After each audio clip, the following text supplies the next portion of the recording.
Saudara, baru-baru ini polisi membongkar praktik dokter gadungan di Cikarang Selatan, Kabupaten Bekasi, Jawa Barat. Pelaku ditangkap setelah 5 tahun beraksi sebagai dokter gadungan. Bagaimana bisa pelaku menipu masyarakat selama bertahun-tahun? Ikuti penelusuran jurnalis Kompas TV Nanda Aprilia.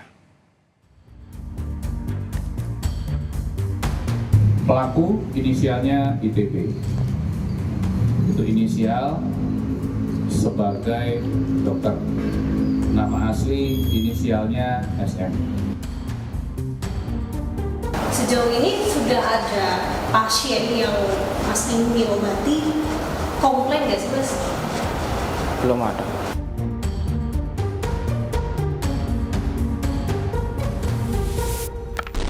Lagi-lagi polisi berhasil mengungkap kasus dokter gadungan.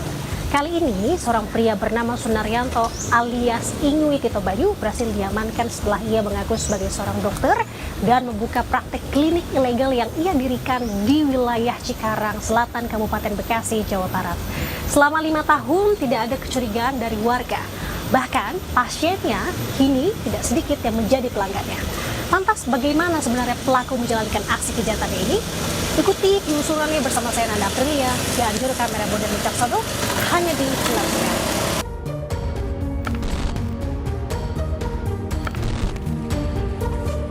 Pertengahan Maret lalu, polisi membongkar praktik dokter gadungan di Cikarang Selatan, Kabupaten Bekasi, Jawa Barat.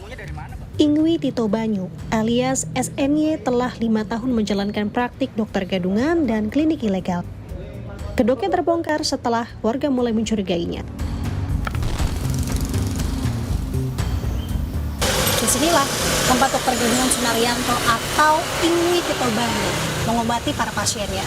Dengan bermodalkan informasi dari internet, pelaku mengobati pasiennya, salah satunya dengan memberikan resep obat.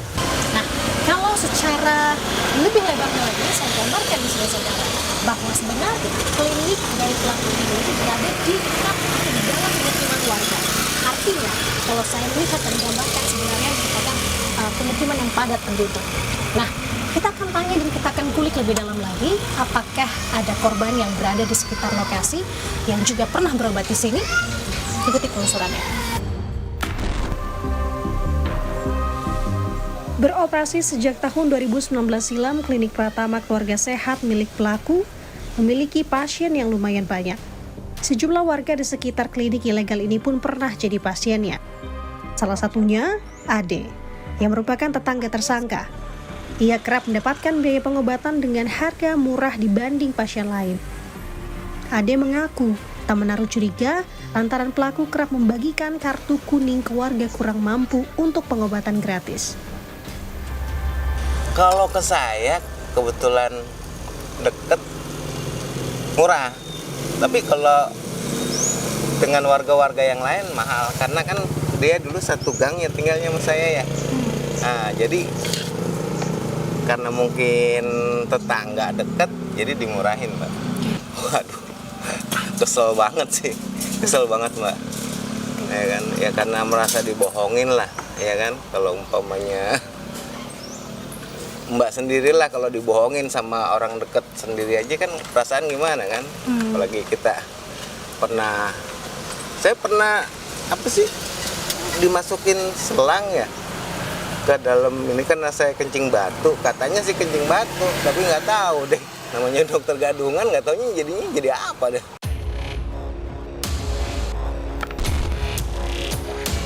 Berkat laporan warga, sepak terjang dokter gadungan Ingwi Tito Bayu berakhir. Polisi menggeledah kliniknya pada tanggal 15 Maret 2024 lalu, namun SNY tak bisa menunjukkan surat izin praktik serta surat tanda registrasi. Polisi menyita sejumlah barang bukti, di antaranya alat-alat kesehatan hingga buku hasil laboratorium. SNY telah ditetapkan sebagai tersangka. Kami sebelumnya pada hari Selasa tanggal 12 Maret 2024 kami menerima laporan dari warga terkait dengan adanya informasi keberadaan mengenai salah satu klinik Pratama di salah satu wilayah di Desa Ciantra, Kecamatan Cikarang Selatan, yang diduga di mana praktek klinik tersebut tidak memiliki izin dan bahkan dokter yang berpraktek di situ pun tidak memiliki STR sebagaimana yang harus dimiliki oleh para dokter.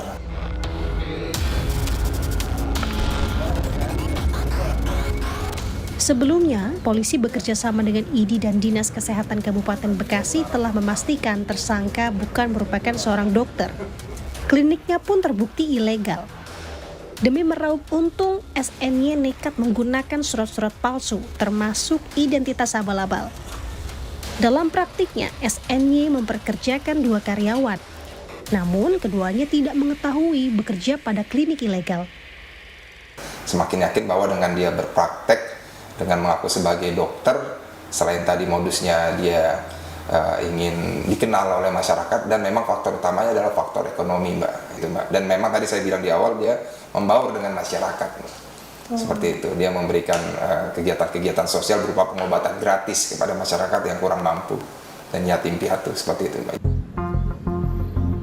Sebelum menyamar sebagai dokter, tersangka tidak memiliki pekerjaan alias pengangguran. Lelaki 39 tahun ini tidak memiliki latar belakang pendidikan kedokteran. SNY merupakan lulusan SMK. Ya, tidak ada. Memang tidak ada basic kedokteran sama sekali. Yang bersangkutan bisa memberikan resep obat karena belajar dari temannya yang dulu mantri, ya, kemudian juga browsing dari internet, gitu, Mbak. Jadi seperti itu. Belajar secara otodidak. Diketahui tersangka mengaku sebagai dokter di media sosialnya sejak tahun 2016 silam. SNY hanya belajar secara otodidak, salah satunya dengan melihat potongan video di internet. Sejauh ini sudah ada pasien yang Mas ini obati, komplain nggak sih, Mas? Belum ada. Belum ada. Sejauh ini mengobati memang berdasarkan hanya informasi dari internet, begitu, Mas? Salah satunya itu. Tersangka SNY telah menjalankan kejahatannya selama 5 tahun. Agar tak ada yang curiga, tersangka rutin mengadakan kegiatan sosial pengobatan gratis untuk warga. Sudah 5 tahun kan sebenarnya klinik ini dibuka sejak tahun 2019. Bisa sampai selama itu seperti apa sih, Mas, tanpa ketahuan kan? Ya, klinik kan ada buat membantu warga sekitar juga, buat pengobatan gratisnya, sama ya intinya buat sosial lah, buat di lingkungan. Artinya dengan kegiatan sosial itu bisa mengelabui atau menutupi kedok sebagai dokter gadungan begitu ya? Iya. Praktik dokter gadungan di klinik ilegal berisiko tinggi. Nyawa pasien bisa jadi taruhan. Akibat perbuatannya, tersangka SNY dijerat